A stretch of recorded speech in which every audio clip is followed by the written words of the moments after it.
Welcome to BaseballGuys.com. I'm Ray Flowers. We'll touch on some rookies today. We'll touch on some of the bigger names in the game. Kind of give an overview of what's going on so far in spring training. And the first name is the biggest name in the fantasy game, and that's Albert Pujols. He's got a bit of a back issue. He missed work today. He'll probably sit out things tomorrow. Shouldn't be a situation that lingers. But with Pujols, we've become so used to seeing him go out there and put up those mind-numbingly consistent numbers that any little blip is obviously a concern. Usually we're worried about that elbow of his. This time it's the back. Doesn't have a history of back issues, so we're hopeful that this is just a minor thing. No one seems overly concerned. Obviously, though, you want to pay attention to this and make sure this isn't a situation that can drag on, because back issues, and I know because I've had it myself, they can really cause you some trouble. So make sure Pujols is healthy. He'll probably be fine in the #1 pick in every fantasy league in the country in 2010. Brandon Webb. Not so good news with Brandon Webb. He continues to struggle a bit with his comeback from shoulder surgery. At this point, there's no date as far as when he'll be able to take the hill in spring training.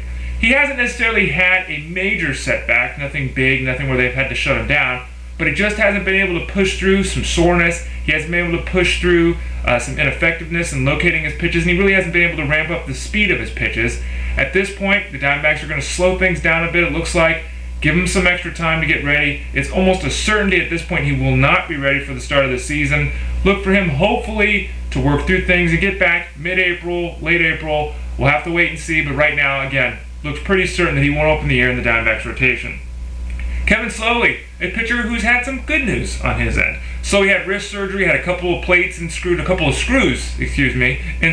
his wrist to give it some stability. Lots of concern about how he would respond to that. Obviously, he's not a big power pitcher. He's a guy who works the ball up and down, in and out, around the zone with great control. So any issues with his ability to maintain flexibility, etc. with that wrist are a big concern with the pitcher. He waylaid a lot of those concerns today. Went out through 3 scoreless innings, didn't look to be having any problems, looked very solid. Kevin Slowey is a name to remember on draft day. He might be overlooked because of the fact he didn't pitch an entire season in 2009. Don't make that mistake. If healthy, he's got a great chance to be one of the top 30 to 35 pitchers in the game. He can be that effective.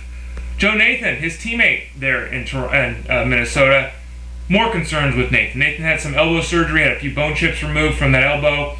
He's had a little bit of a setback. He's had some pain there. He came out and said a lot of things in the press, basically revealing that he's at a point right now where he doesn't feel comfortable pitching.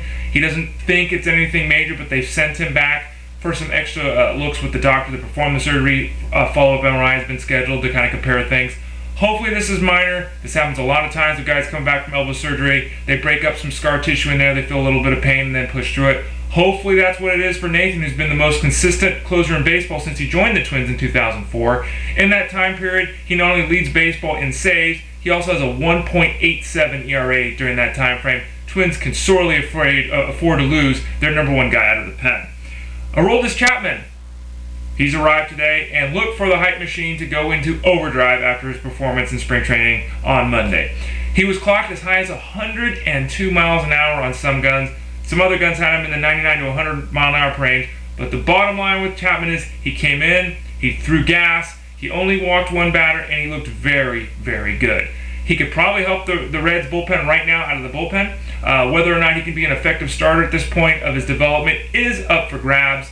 Outings like today are obviously going to push the Reds. You're going to get a lot of things written about him, a lot of hype in the fantasy world for Chapman. I still would expect Chapman to start the year in the minor leagues. He might grab that 5th spot, but even if he does, I don't expect him to be overly effective early on. He's still young, still has to assimilate himself to the American culture, and has to learn how to locate those pitches better. Great stuff is one thing, but you still have to be able to pitch to get major league hitters out. And finally, another rookie, Jason Heyward, has gone bonkers. He's breaking car windows in batting practice with home runs. He's gone 5 for 12. He's getting on base. He's working the count. The hoopla around this guy is stratospheric at this point. His ADP keeps rising by the day. Each passing outing, it looks more and more certain like he will open the year as the starter in the outfield for the Braves, sending Melky Cabrera back to the bench. We'll have to wait and see if that plays itself out, but if he continues to look this solid, even though he hasn't played a single inning in AAA, look for Heyward to open the season in the outfield with the Braves and to be a very effective performer for an awfully long period of time. Again, I'm Ray Flowers, BaseballGuys.com. Thanks for joining me, and I'll talk to you all again soon.